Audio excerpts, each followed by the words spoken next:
BBA, BCA, BCom computer కోర్సులో 100% placement లభించే ఏకైక డిగ్రీ కాలేజ్ కూకట్పల్లిలోని i3 డిగ్రీ కాలేజ్ 8367215215. నమస్తే రమగారు. నమస్తే జయ. రమగారు, మన ఇంట్లో ఆడపిల్లలుండి ఒక 7 ఏళ్ళు 8 ఒక 9 10 లోపు అనుకుందాం. చూసిన వాళ్ళు గబుక్కున్న పిల్లలు కొంచెం పుష్టిగా ఉన్నారనుకోండి, ఇంకేముంది, త్వరగా పని పెట్టేస్తారు.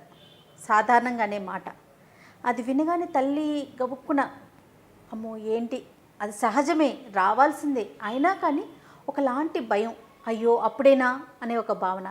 పిల్లలకేమో అర్థం కాదు ఆ భాష ఏంటి, వీళ్ళు ఏం మాట్లాడుకుంటున్నారనేది తెలియదు కదా. ఇలాంటివి ఎక్కువగా వింటూ ఉంటామండి చుట్టుపక్కల వారు లేకపోతే చుట్టాలు.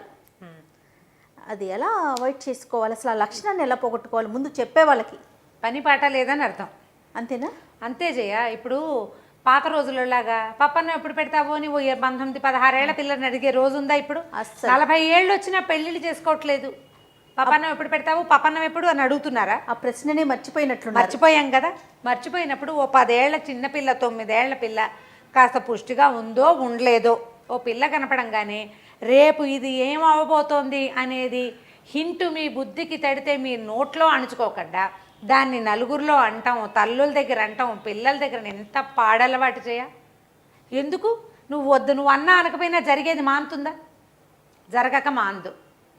అది ఆ పరిస్థితిని ఎదుర్కోవాల్సిన పిల్ల తల్లి. ప్రధానమైనది ఏంటంటే సహజంగా జరిగేదైనా తర్వాత రాబోయే కాన్సిక్వెన్సెస్ ఏమేమి అవన్నీ ఊహించేసుకుని టెన్షన్ పడి చచ్చిపోతారు. ఎలాగో వస్తుంది, నెత్తి మీద పడ్డాక ఇంకా తప్పేది లేదు. ఇక వాళ్ళకి ధైర్యాన్ని ఇస్తావా, నువ్వు భయపెడతావా? పెద్దవాళ్ళు ఏం చేయాలి చెప్పు? పని లేదు కదా మీకు.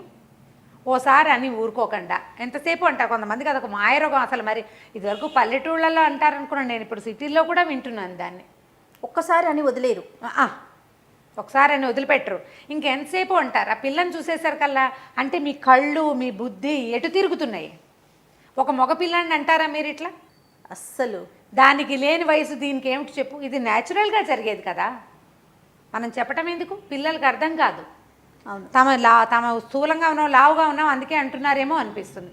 ఎందుకో ఆ తర్వాత ఎలాగో భరించవలసిన స్థితిని తప్పకుండా ఒప్పుకోవాల్సిన పరిస్థితి, దాన్ని మనం ముందే ఎందుకు చెప్పాలి? దాన్ని పిల్లల్ని ఎట్లా రెడీ చేయాలి? చక్కగా కూర్చోవటం నేర్పించాలి. ముందు నుంచి బాగా కూర్చోవటం నేర్పించాలి, సొంతంగా మేనేజ్ చేసుకోవటం నేర్పించాలి. ఏం చెప్పచ్చు పెద్దవాళ్ళు? ఓ పిల్ల కొంచెం నీకు ఉఠావుగా కనపడింది, తల్లికి అమ్మాయి పిల్లకి పాపకి దగ్గరగా ఇంకా పెద్ద పిల్ల అవుతుంది అని నువ్వు విడిగా చెప్పాలి.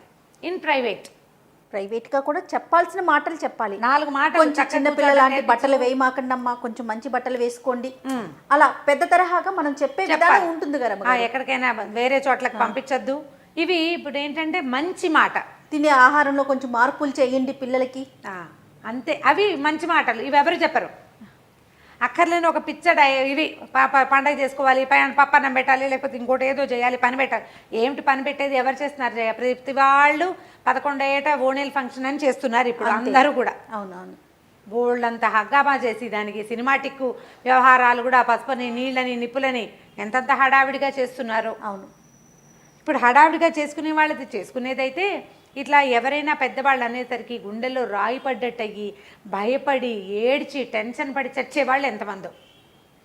సహజమైన దానికి భయం వేస్తుంది. ఇప్పుడు వారి స్తోమతలను బట్టి చేసుకుంటారు అమ్మగారు. కొంతమంది అసలు చేసుకోలేకుండా ఉంటారు, చెయ్యరు అసలు. దానికి అంత హడావిడి కూడా అక్కర్లేదు, మీ ఇష్టం, ఎవరి ఇష్టం వాళ్ళది. ఇప్పుడు ఓణీలు వేస్తారు, తర్వాత ఎప్పుడో ఆ క్రియ అవుతుంది, దాన్ని ఏం జనాలకు చెప్పరు, అవసరం లేదు కదా. కొంతమంది ఇవేవి చేయరు. అదేదైనా జరిగినప్పుడు అప్పుడు ఒక క్రియ చేస్తారు. అసలు అది ఇది కూడా చేయని వాళ్ళు లోకంలో కోకొల్లలు. ఇంట్లో వరకే చేసుకుని నిశ్శబ్దంగా ఊరుకునేవాళ్ళు. దీనికి ప్రధానంగా కావాల్సింది ఏంటమ్మా మనకి?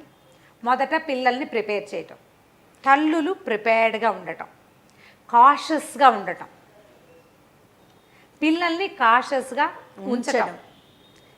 దీంతో పాటుగా పిల్లల్ని హెల్దీగా ప్రిపేర్ చేయటం.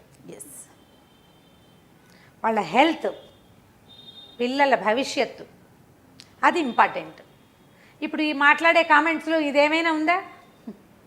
ఏమీ లేదు, కనిపించదు. నోరూరుకోక మాట్లాడతాం కదా మనం.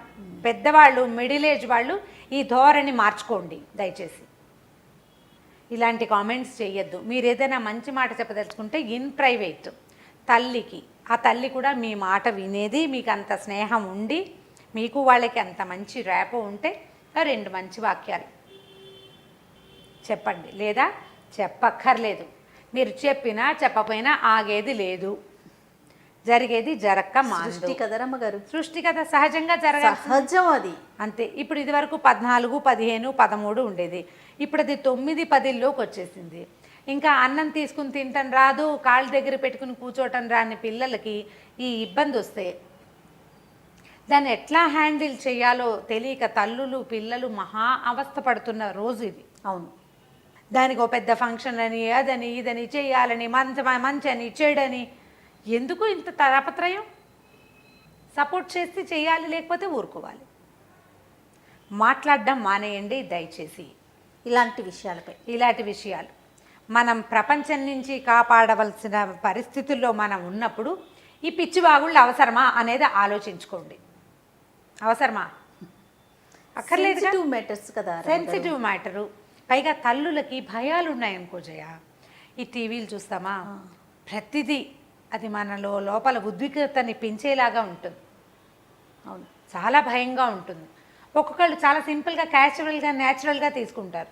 ఒక్కొక్కళ్ళు సెన్సిటివ్గా ఉంటారు, చాలా భయంగా ఉంటుంది. దాంతో ఈ పెద్దవాళ్ళు ఎవరైనా ఇలా మాట్లాడుతున్నారనుకో, కనపడ్డప్పుడల్లా ఏదో ఒకటి అంటూ ఉంటారనుకో, ఇంకా వీళ్ళ భయం పెరిగిపోతుంది, పిల్లలకి టెన్షన్ మొదలవుతుంది. కానీ చాలా మందిని నేను చూసినంత వరకు రమ్మగారు, పిల్లలకి పెళ్లి చేసి పంపించేటప్పుడు, అత్తవారింటికి అప్పగింతలు చేసేటప్పుడు కంటతడి పెట్టిన తల్లిదండ్రులు ఎంతమంది ఉంటారో, పుష్పావతి అయినప్పుడు మెచ్యూర్ అయిన ఫస్ట్ టైం తల్లి ఏడ్చే తల్లుని నేను చాలా మందిని చూశానండి. అంటే అదేదో తప్పనో భయమనో కాదు, అదొక లాంటి భావన. మన పిల్లలు పెరిగిపోయారు, అదే దీన్ని కాపాడుకోవాలన్న భయం అయి ఉండొచ్చు. దాని సెక్యూరిటీ పట్ల భయం చేయాలి. మీరు గమనించారా? నాకు చాలా తెలుసు అట్లాంటివి. అలాంటిప్పుడు మనం గుచ్చి గుచ్చి గుచ్చి ఇంకా ఎప్పుడో జరిగేదాన్ని ఇప్పుడే మనం మాట్లాడేసుకుంటే, పైగా మనం ప్రపంచం నుంచి మనని మనం రక్షించుకోవాల్సిన పరిస్థితిలో ఎప్పుడు ఉంటుంది ఆడజాతి. ముందు నుంచి ఇప్పటిదాకా అదే స్థితిలో ఉన్నాం. అవును. ఈ ప్రత్యేకమైన విషయాన్ని మన నలుగురికి తెలిసేలాగా ఎందుకు ఆ బాహాటమైన మాట తీరు అనవసరం కదా. ఇప్పటిదాకా మాట్లాడకపోతే ఓకే, మాట్లాడాల్సి వస్తే ఇలాంటి మాటలు దయచేసి మాట్లాడకండి. కాదరమ్మ గారు, ఆ క్రియ జరిగినప్పుడు వాళ్ళు చెప్పదలుచుకుంటే చెప్పుకుంటారు, చెప్పుకోలేకపోతే చెప్పుకోరు, అది వాళ్ళది. అంతే అంతే తప్ప మనం ఎందుకు దాన్ని ఎక్స్పోజ్ చేయాల్సిన పని ఏం లేదు కదా. ఇంత సెన్సిటివ్ మ్యాటర్ని మనం ఇంత జాగ్రత్తగా మాట్లాడే విషయాన్ని నువ్వు గబుక్కుని నలుగురి ముందు ఎందుకనేయాలి? ఎంత మంచి పదాలు పెట్టుకొని మాట్లాడుకోవాల్సిన పరిస్థితి కదా. అవును, ఒళ్ళు దగ్గర పెట్టుకుని మాట్లాడాలి. ఇతరుల పిల్లలకి గురించి ఇలా ఏదైనా చెప్పేటప్పుడు ఇది రేపొద్దున ఏదైనా ఇబ్బందికరమైన సిచ్యువేషన్ అవుతుంది అనేది ఆలోచించుకోండి. ఎవరైనా ఇట్లా మాట్లాడే వాళ్ళు ఉంటే ఈ వీడియోని నిరభ్యంతరంగా వాళ్ళకి పంపించండి. ఇది మంచి పద్ధతి కాదు, ఇది మాట్లాడాల్సిన అవసరం లేదు. మనం ఒక 15-16 ఏళ్ల మగపిల్లాడిని చూసి ఇలాగ అనగలమా? అదొక్కటి ప్రశ్నించుకోవాలి. నువ్వు అనలేవు, అనవు. నువ్వు అనవు. నువ్వు ఒక 9-10 ఏళ్ల పసిబిడ్డని ఒక ఆడపిల్లని ఎందుకనాలి? ఈ ప్రశ్న వేసుకోండి. ఈ కాలం పాతకాలం కాదు, అసలు ఇది పద్ధతే కాదు. మానేయండి ఈ మాటలు దయచేసి. తప్పకుండా. నమస్తే రమ్మ గారు. నమస్తే జయ.